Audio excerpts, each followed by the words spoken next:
We hit some new lows over the weekend with the MAGA gang desperately trying to characterize this kid who murdered Charlie Kirk as anything other than one of them and doing everything they can to score political points from it. In between the finger pointing, there was grieving. On Friday, the White House flew the flags at half-staff, which got some criticism. But on a human level, you can see how hard the president is taking this. My condolences on the loss of your friend Charlie Kirk. May I ask, sir, personally, how are you holding up over the last day and a half, sir? I think very good. And by the way, right there, you see all the trucks.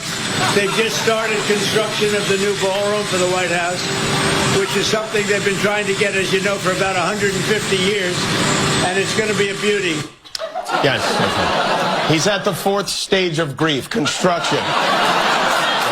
Demolition, construction. This is not how an adult grieves the murder of someone he called a friend. This is how a 4-year-old mourns a goldfish, okay? ABC has suspended Jimmy Kimmel's long-running late-night show indefinitely after an angry response to comments he made about the killing of conservative activist Charlie Kirk.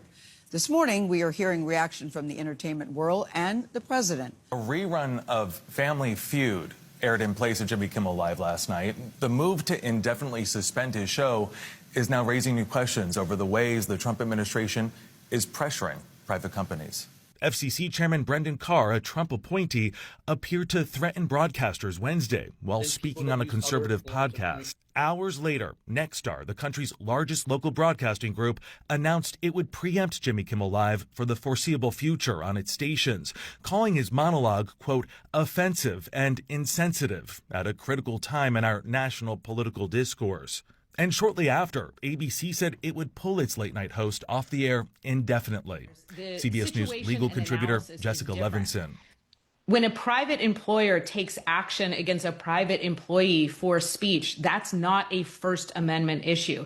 That, generally speaking, is an employment-based issue. Celebrities like Ben Stiller and Gene Smart were quick to defend Kimmel. Comedian Wanda Sykes, who was scheduled to appear as Kimmel's guest Wednesday, accused the Trump administration of ending free speech. Hey, for those of you who pray, now's the time to do it. Love you, Jimmy. Reacting to the news Wednesday night, President Trump called it great news for America. Kimmel has routinely taken aim at the president in his late-night monologues, and he's subsequently been a target of Trump's ire, including after CBS announced it was canceling its late show franchise with Stephen Colbert, citing financial concerns. And we asked Jimmy Kimmel and his reps for comment, but haven't heard back. We should note that Nexstar decided to preempt Kimmel's show as it seeks FCC approval for a $6.2 billion merger with another media company, Tegna. Think about the Jimmy Kimmel situation. Did you hear about it? I have heard about it. You tell me, does that sound like a good reason to take someone who's highly rated just because he presents views to a certain audience and others don't like it? Yeah. Do you think Jimmy Kimmel should have been cancelled? No, but... Is it an attack on free speech? Yeah, definitely. No question, First Amendment. Is it an attack on free speech, as some would say?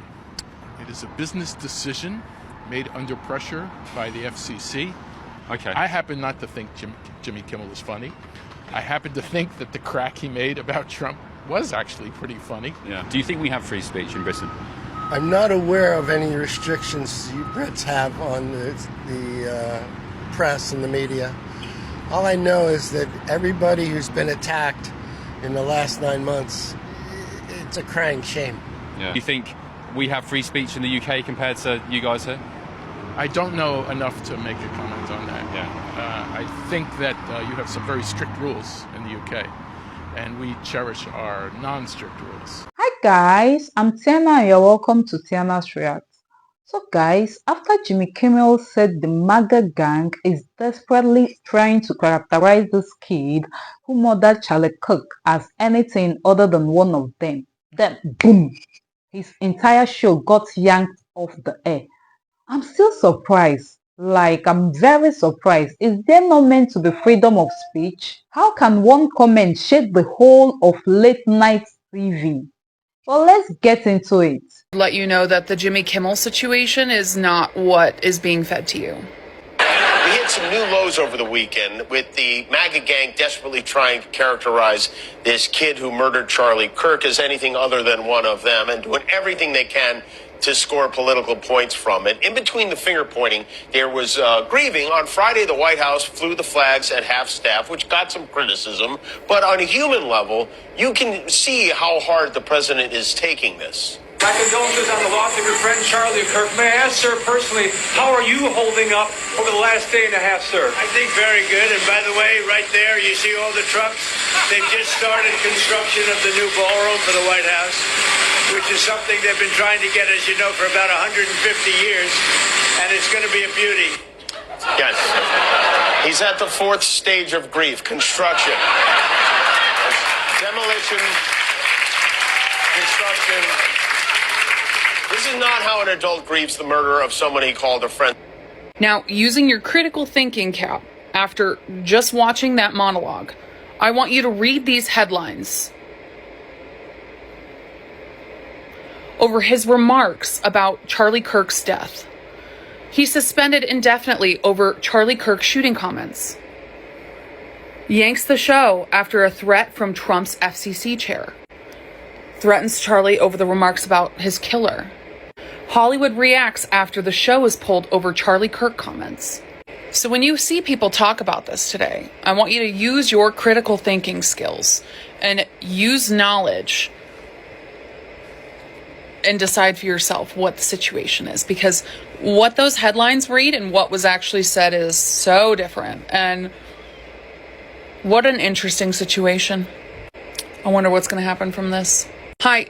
First things first, Jimmy Kimmel, cancelled rightly, or has he been thrown under the bus unceremoniously? No, he's been rightly cancelled. I don't even know if it's a cancellation. Everybody keeps saying, oh, this is a violation of the First Amendment, a free speech. This isn't a free speech issue. Jimmy Kimmel is an employee of a company. If he had his own show on his own website, and let's say the government silenced him or canceled the website, that's a free speech issue. But here you work for a company, you're supposed to be a comedian, you're not funny, the joke wasn't funny, you are offensive, and you have low ratings, so you're going to be fired. It's sort of like Stephen Colbert, right? He was running a $40 million deficit. He wasn't funny. He wasn't interesting. Guess what? They canceled him. It wasn't about politics. It was about follow the money. You're not doing that well. But what's interesting is that the folks on the left, they're more upset about Jimmy Kimmel being put on pause, put on leave, than they are Charlie Kirk, who was violently assassinated. So these people are hypocrites, and it's why I don't take them seriously. I have no sympathy for Jimmy Kimmel. He's not that funny. He's basically a partisan hack. And if you're going to make a joke about Charlie Kirk's death, you're a pretty disgusting person. Yeah, no, agreed. I think lots of our viewers would agree as well. The argument, though,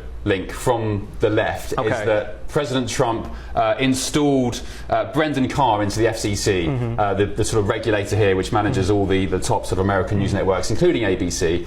And Carr is now hauling all those networks before the commission and clamping down on them for various issues. They're saying it's politically motivated. Trump's just put his guy into the FCC. Do you see anything in that? No, I actually don't think it's politically motivated at all. You know, President Trump is very busy. I think people are overestimating how much time he's spending on ABC and Disney Company and all of their shows and their networks. I think he's busy running the country. I think the bottom line here is Jimmy Kimmel, the joke wasn't funny. It was offensive. He also straight up lied. Let's say he's not a comedian. He's a journalist. You lied. You said the killer was a right-wing MAGA guy, conservative. Why would the killer be MAGA conservative? Everything shows he's the complete opposite.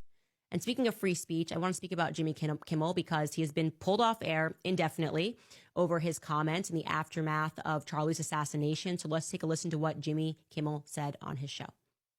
We hit some new lows over the weekend with the MAGA gang desperately trying to characterize this kid who murdered Charlie Kirk as anything other than one of them and doing everything they can to score political points from it. In between the finger pointing, there was grieving. On Friday, the White House flew the flags at half staff, which got some criticism. But on a human level, you can see how hard the president is taking this. My condolences on the loss of your friend Charlie Kirk. May I ask, sir, personally, how are you holding up over the last day and a half, sir? I think very good. And by the way, right there, you see all the trucks? They've just started construction of the new ballroom for the White House, which is something they've been trying to get, as you know, for about 150 years. And it's going to be a beauty. Yes. He's at the fourth stage of grief, construction. Demolition, construction. This is not how an adult grieves the murder of someone he called a friend. This is how a 4-year-old mourns a goldfish. Okay, so that's what he said. Whether or not you think it was a insensitive joke, okay, I don't think that that would have been the justification for saying that he now needs to donate to charity and lose his whole life. And this is what happened. He's taken off air, and some people are saying, hey, Candace, they did this to us. And you're not wrong, right? If you are on the right and you are saying that when the whole George Floyd thing happened, people lost their jobs for saying sensible things or making it, you are correct. Like, you are right to say, yes, that absolutely did happen. But if you're not recognizing that when you just flip the coin, it's the same people that are gaining more power, I just want the attacks on free speech to stop, okay? I want the reaction, if you're angry about what Jimmy Kimmel said, is for the free markets to take him out, right? He doesn't have a show because nobody's watching him anymore because they're so disgusted by what he said. That's what I want. I want us to be in control, right, of where we spend our dollars, of what we're saying, and not like the government to press a button and say, you lose everything because we don't like what you said. And it should be noted, by the way, that in the same monologue, he did call the murder senseless. The day that it happened, Jimmy Kimmel posted a message on Instagram sending love to the Kirk family, to the victims of gun violence. He posted, instead of the angry finger pointing, can we just for one day agree that it's horrible and monstrous to shoot another person? On behalf of my family, we send love to the Kirks and to all the children, parents, and innocents who fall victim to senseless gun violence. You wouldn't have thought that he had posted that in terms of everyone that were just like strip him of everything. And I want to be clear, I don't like Jimmy Kimmel, right? I think he is a part of the radical left, the people that are constantly shouting. I don't like him at all. But I'm just recognizing that our solution to being angry at each other always seems to be, let's give the government more power, right? Let's give the government more power. And that's what happened here, okay? The chairman of the Federal Communications Commission, Brendan Carr, jumped up and he criticized Jimmy Kimmel's remarks. He threatened federal action against ABC affiliates who carried the show. What? Federal action if you carry the Jimmy Kimmel show? Does that seem right to you? Okay? Again, if you're on the right and you cheered this on, do you understand? We never, ever, ever should be applauding federal action when it comes to speech. So guys, after hearing exactly what Jimmy said, do you think suspension was fair, or is this the end of free speech on TV? If you've made it this far, thank you for watching. Drop your thoughts in the comments, smash that like button, and of course, subscribe to support the channel. I'll see you in the next one, guys.